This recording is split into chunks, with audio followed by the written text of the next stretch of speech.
Hello दोस्तों, नमस्कार। मैं डॉक्टर सुरेंद्र प्रसाद खंसली, ज्योतिष आचार्य, उत्तराखंड की इन वादियों से ज्योतिष की इस नई श्रृंखला में आपका स्वागत करता हूं। दोस्तों, आज हम बात करेंगे 2024 में जो विर्गो है, जो कन्या राशि है, उसके लिए 2024 में कैसा रहेगा। तो आप सभी लोगों का स्वागत करता हूं मैं। और अब शुरू करते हैं विर्गो साइन का। तो इसमें जो मुख्य रूप से जो ट्रांजैक्शन है जो विर्गो साइन की, उस इस समय मैं बताता हूं आपको कि जो आपका जो लग्न भाव है, विर्गो कन्या राशि का जो लग्न भाव है, वहां पर केतु बैठे हुए हैं। और उसके साथ साथ में जो सीधे डायरेक्शन में नीचे जो 7th हाउस है, वहाँ पर राहु की पोजीशन है। और ये जो है 2024 में लगातार वहीं पर रहेंगे राहु और केतु की स्थिति। तो दोस्तों, होता क्या है, जो आपके ट्रांजिट में मैं चंद्र कुंडली से आपका बता रहा हूँ, होता क्या है कि जो केतु का और राहु का जो डायरेक्शन है तो ये छाया ग्रह, लेकिन अपनी दशा और अंतर्दशा में बहुत कुछ डंका बजा जाते हैं। कुछ लोग तो इनको नहीं मानते, लेकिन मैं ये समझूंगा कि जब दशा और अंतर्दशा आती है, जब वो समय आता है, तो उस समय पता चलता है वास्तव में कई सारे जो कन्फ्लिक्ट हो जाते हैं, कई सारी ऐसी चीज़ें हो जाती हैं कि जो अननेसरली जो है लाइफ के एकदम से सामने ऑल ऑफ सडन सामने आ जाती हैं। तो केतु का आपके लग्न भाव में होने, ट्रांजिट का होने का मतलब है, और यदि वहीं पर जन्म कुंडली में भी आपका केतु है, तो परफेक्ट रूप से ये होगा सिरदर्द, कन्फ्यूजन, फ्रस्ट्रेशन और कई प्रकार की जो है आपको एक डाउट्स बने रहेंगे, और आप असंतोष महसूस करेंगे। आपको अकेला में रहना पसंद करेंगे, और असंतोष की सी स्थिति बनी रहेगी आपकी कि कोई भी काम कर रहे तो उससे आपको संतुष्टि नहीं होगी। इस तरह से स्थिति बनी रहेगी 2024 में विर्गो साइन वालों को मैं कह रहा हूँ। कन्या राशि वालों के लिए मैं फिर कहना चाहता हूं कि राहु का जो सप्तम भाव में है, राहु जो सप्तम भाव में आपका रहेगा 2024 में, ये राहु का सप्तम भाव जो होता है, हमारा सप्तम भाव होता है हमारा जो मैरिज का,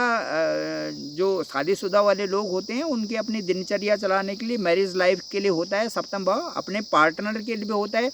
और साथ साथ में जो जिन लोगों की शादी नहीं हुई है उनके दोस्त वगैरह, इस तरह से ये सप्तम भाव होता है। तो सप्तम भाव में क्योंकि वहाँ पर राहु रहेंगे, तो यहाँ पर एक अलग से परंपरागत रूप से राहु जो है कोई प्रॉब्लम्स क्रिएट कर देते हैं अननेसरली, दूसरों लोगों का आपके बारे में कुछ सोचना, और जो है एक जो सामने के जो लोग बोलेंगे उनको आप समझ नहीं रहे हैं, या आपको दूसरे वाले समझ नहीं रहे हैं, इस प्रकार की स्थिति बनती है। तो फैमिली में तनाव आ जाता है, या दोस्तों के साथ तनाव आ जाता है, या पार्टनर के साथ तनाव आ जाता है, इस तरह की स्थिति बनाते हैं राहु। तो ये 2024 का कन्या राशि का राहु और केतु का मैंने बताया। अब मैं ये बताऊंगा कि सैटर्न की जो पोजीशन है, शनि की जो पोजीशन है कन्या राशि में 2024 में, मैं बताऊंगा कि सैटर्न की पोजीशन पूरे साल भर में बने रहेगी सिक्स्थ राशि में, जो छठा जो भाव होगा, छठा जो हाउस होगा, वहाँ पर बने रहेगा कन्या राशि से छठा भाव।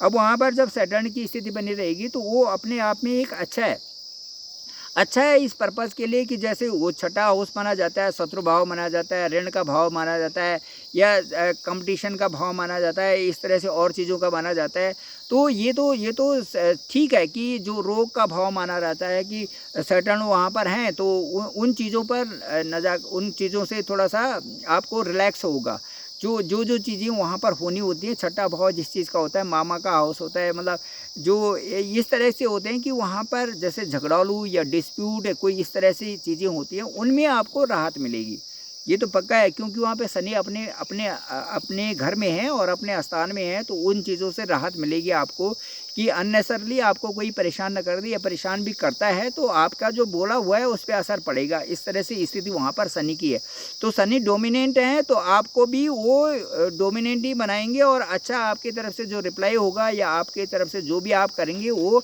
आपके लिए अच्छा होना है। तो शनि का यहाँ पर सही है। और उसके साथ साथ में मैं ये कहूँगा कि शनि जब नीचे भाव में जाते हैं, 6, 8, 12 में जाते हैं, तो कुछ हल्का सा जैसे जॉइंट पेन है, या थोड़ा थकावट है, या इस तरह से ये तरह की हल्की हल्की प्रॉब्लम्स जो हैं ये सामने हो जाते हैं। तो इल इश्यूज़ जो होते हैं, हेल्थ इश्यूज़, इन पर आप ज़रूर ध्यान दें। तो इसके बाद जो मैं बताऊँगा कि जो आगे जो है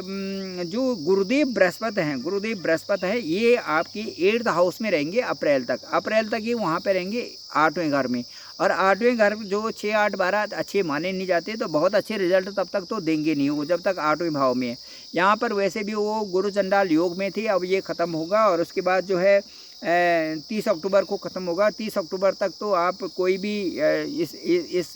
8वें भाव से कोई एक्सपेक्टेशन आपकी है नहीं, और न गुरु से है न वहाँ के राहु से है। अब मैं ये बताऊंगा कि जब अप्रैल के बाद 8th हाउस से और उसके बाद 9th हाउस की तरफ ये जाएंगे,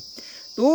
उसके बाद बृहस्पति का एक अच्छा सा आपके ऊपर आशीर्वाद बनेगा कन्या राशि वालों की तरफ, क्योंकि 9वां भाव मतलब भाग्य स्थान। भाग्य स्थान का मतलब है कि आपकी जो डायरेक्शन है आपको सही मिलनी शुरू हो जाएगी, और जब डायरेक्शन सही मिलनी शुरू हो जाएगी तो आपका जो कर्म क्षेत्र है वो भी खुल जाएगा, आपका व्यवसाय भी खुल जाएगा,